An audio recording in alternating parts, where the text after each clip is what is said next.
ekonomi juga sangat terdampak nih Ustadz ya. Ya. Kalau kita lihat di beberapa pasar gitu ya, pasar nyata atau pasar yang di dalam bentuk bursa gitu Ustadz, itu betul-betul ngedrop gitu Ustadz, Ya. ngedrop.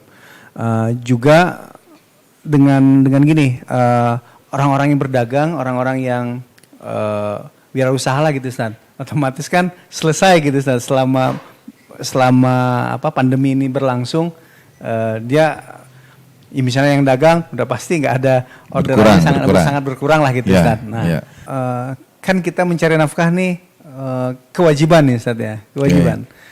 Saat kita menghidupi keluarga, saya lah Ustadz nih, saya kan musisi Ustadz.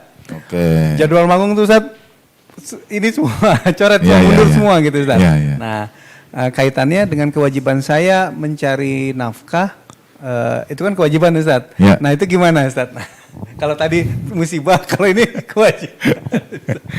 Ya, dampaknya panjang.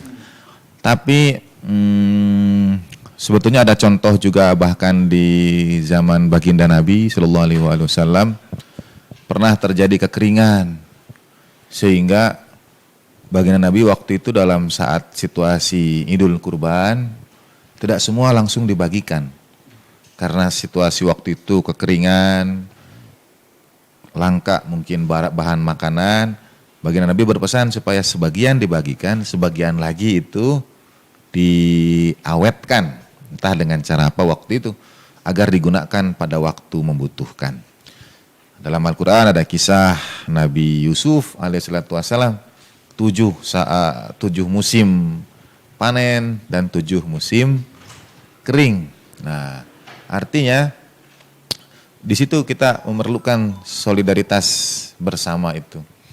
Jadi kalau curhatnya jadwal manggung berkurang, saya juga manggung dalam bentuk yang lain. Jadi agenda-agenda, acara-acara dan sebagainya. Ya kita saling saja, koordinasi saja. Mudah-mudahan tentu ini jawaban dalam tanda petik, jawaban dianggap Ustadz bahwa Allah Ta'ala. Nah, sambungan ayat tadi itu tidak la yukallifullahu nafsan illa wus'aha, ya, sesuai dengan usahanya. Jadi saya percaya sepanjang kita berusaha, insya Allah Allah Ta'ala hadirkan jalan keluar itu. Kita percaya kalau kita melangkah 1, dari Allah Ta'ala mendekat 10 langkah. Kita melangkah 10, mendekat lagi 100. Yang intinya sih beragama menurut saya adalah usaha. Jadi kita berusaha, ya mudah-mudahan nanti sama-sama dengan saling membantu meringankan, bisa dicarikan jalan keluar. Berapa acara yang tercancel? Ya. Nah, tapi ini Ustaz, yang menarik, ada beberapa hikmah lah dari coronavirus ini. Itu Ustaz, betapa beginilah, nggak tahu sih ya, ini kan masing-masing punya ini Ustaz ya, punya tanggapan. Ketika hidup secara sosial ini begitu individualistik. Sekarang tuh kerasa banget gitu Ustaz. Itulah tuh, udah masing-masing orang, pokoknya ini masing-masing aja. Padahal kalau kita, yang kayak tadi Ustaz, kita saling, atau kata penanya tadi Bapak Sukardi, kalau kita saling membantu, itu pasti tidak akan terasa berat. Ya, mengingatkan juga dalam kaidah dalam agama itu ada yang disebut dengan, tapi ini istilah fikih dan usulnya. Jadi para ulama merumuskan tujuan beragama, tujuan syariah yang disebut dengan maqasidus syariah. Tujuan syariah itu, hukum itu untuk apa? Di antaranya adalah hifzuddin. Apapun yang ada dalam agama, apapun yang kita lakukan mesti menjamin keberlangsungan agama.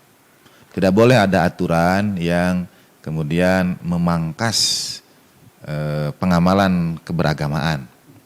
Yang kedua ada hifzun nafas, menjaga diri. Nah, itu bagian dari tujuan syariah.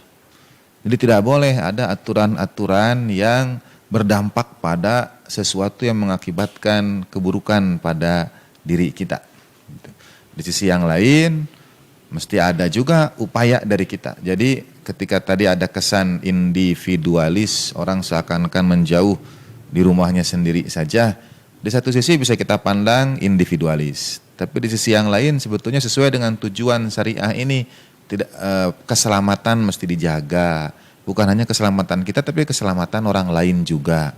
Misalnya konon katanya, sekali lagi kalau salah mohon arahan.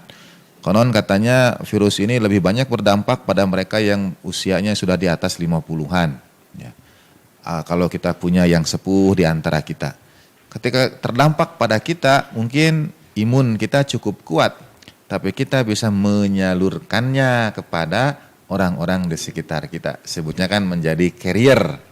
Iya, ya kita mungkin bisa bertahan, tapi kemudian kita takzim pada orang tua kita salim pada orang tua kita misalnya.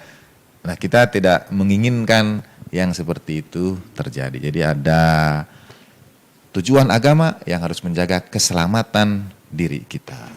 Jadi karena ada kasus ini, maka ada aturan seperti itu gitu Ustaz ya, untuk menjaga atau untuk membatasi penyebaran virus itu gitu Ustaz ya. Betul. Tapi ketika nanti sudah normal kembali, jangan begini lagi gitu. Oh ya. Alamiah itu sepertinya. Ya alamiah. Ya.